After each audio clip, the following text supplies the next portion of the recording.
안녕하세요. 유다정입니다. 그동안 잘 계셨죠?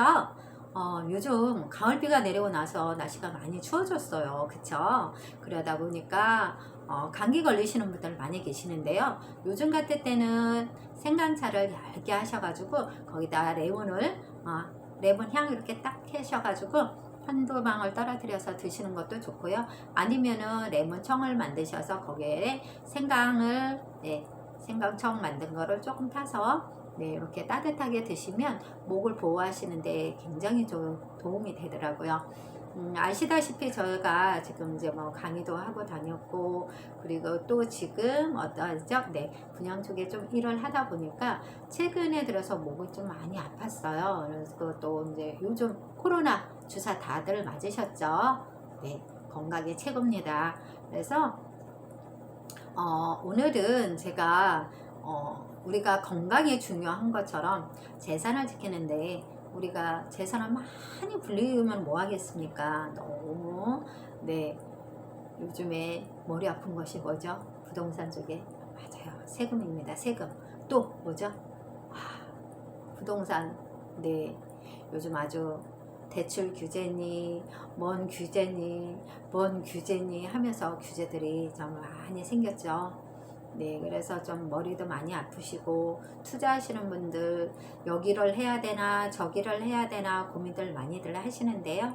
맞아요. 그런데 우리가 제일 놓치지 말아야 될 것이, 우리 열심히 최선을 다해서 저희가 남의 거 뺏어온 건 아니잖아요. 그쵸? 그렇게 하는데도 불구하고 우리가 우리 재산을 불리면서도 세금은 나라에 바쳐야 됩니다. 그죠?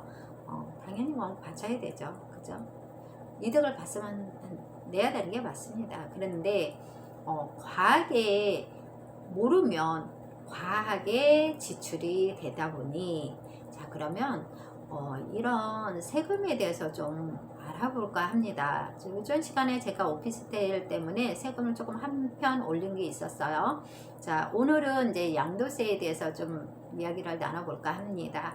그래서 최근에 제 주위에 광식이라는 친구가 있습니다. 그런데 이 광식이라는 친구가 세금을 다 냈어요. 세금을 다 냈는데도 불구하고 갑자기 국세청에서 전화가 와서 세금을 또 내라는 거예요. 너무 황당했죠. 너무 황당했는데 왜 그게 그렇게 되는가 저도 이번 기회에 알게 되었습니다. 그래서 요거를 이 영상을 찍게 된 이유이기도 합니다.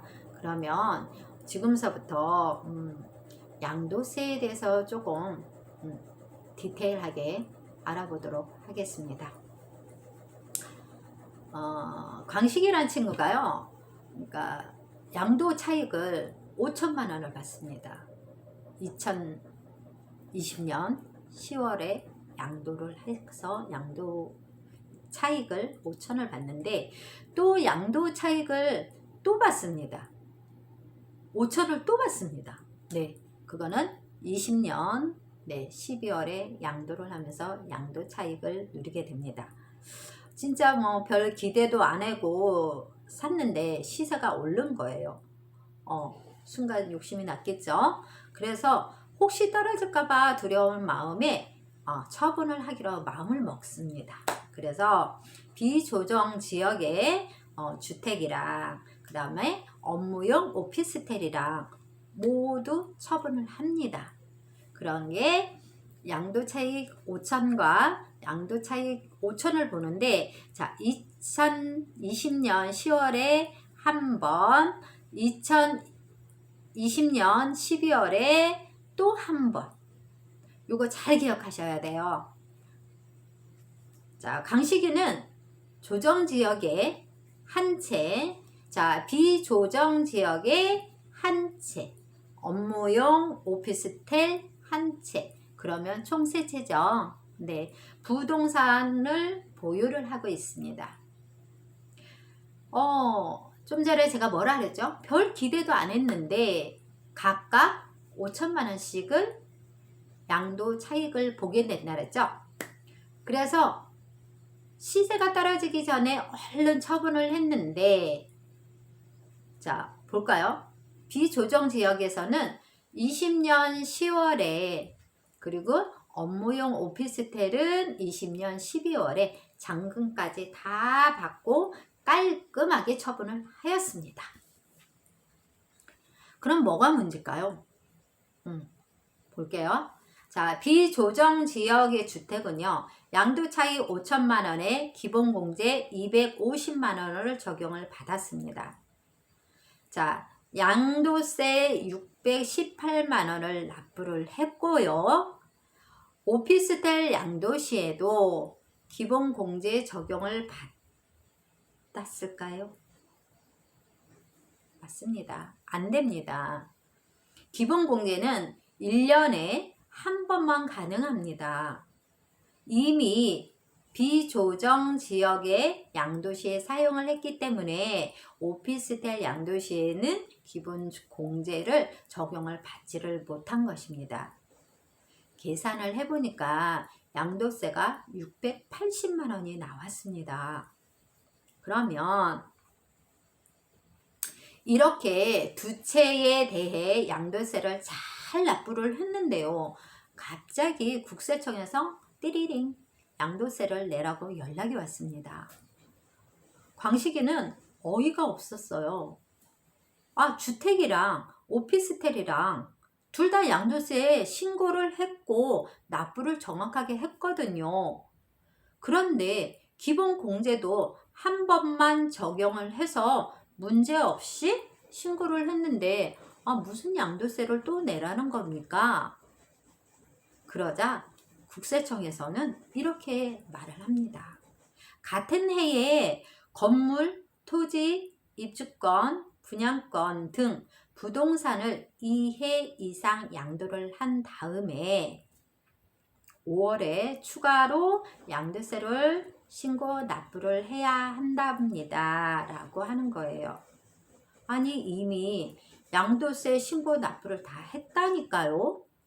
5월 달에 한 번 더 양도세를 추가로 내야 한다고요? 양도세를 2번이나 과세를 하면 이거는 이중과세잖아요. 당연히 따져 물었겠죠. 그랬더니 국세청에서는 이렇게 또 답변을 줍니다. 이중과세가 아니라 같은 해에 모든 양도소득을 합산하여 세금을 다시 정산하는 과정입니다. 양도차익은요 5천만 원씩 2번 양도를 하셨는데요. 양도차익을 1억으로 합산을 하여 누진세율을 다시 적용을 해서 계산을 하는 거라니까요 라고 하는 거예요. 그러니까 기존의 양도차익 5천만 원으로 각각 2번 나눠서 신고를 했을 때 세율이 24%였거든요. 이걸 양도차익을 합해서 1억으로 다시 계산을 하면 누진세율이니까 적용되는 세율이 35%로 올라간다니까요. 화가 나서 따졌습니다. 계산하니까 양도세가 1,900만 원이 나오고요. 기존에 이미 납입한 양도세를 빼고 추가로 600만 원 정도가 양도세를 더 내야 하는 거예요. 즉 같은 연도에 양도를 2번이나 이렇게 양도소득을 합산하는 데요. 부담부 증여하는 경우에도 여기에 해당될 수가 있습니다.